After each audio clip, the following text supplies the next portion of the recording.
3 vite pas ekspozitës së parë, ish punonjësi i dikurshëm i atij që dursakët e kujtojnë si Pallati Rinia, Flamur Jakupi, vjen me një tjetër ekspozitë fotografike.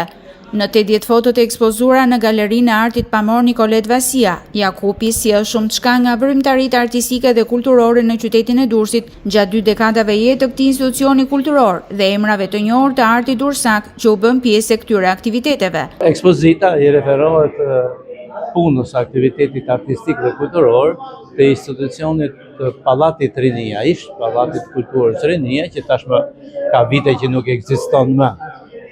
Rrugtimin e pallatit e nisi në 18 prill të vitit 68 dhe vazhdoi deri në verën e vitit 91.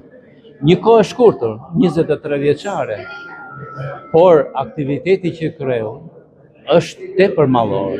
Me foto të nxjerra nga arkiva e tij personale, Jakupi sjell para Darsi Durrsak pak nga nostalgjia e dikurshme e historisë së Pallatit Rinia. Për ish drejtorin e këtij institucioni Bujar Qesja, ekspozita përfaqëson një moment të veçantë, sepse hidhet më shumë dritë mbi aktivitetin mbi 20 vjeçar të këtij institucioni, që ka lënë gjurmën e tij në historinë e zhvillimit të artit dhe kulturës durrsake. Është një moment i veçantë, pasi evokohet një histori e shkëlqyer e artit durrsak në periudhën kur ky pallat funksionoi për 20 vite, nga 68 deri në 88-90.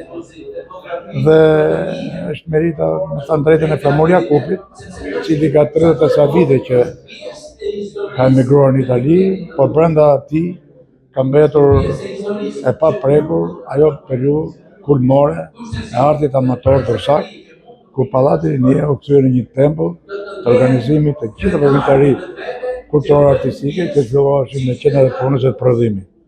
Ekspozita do të qëndrojë e hapur deri më datë 12 nëntor, nga e marta në të diel.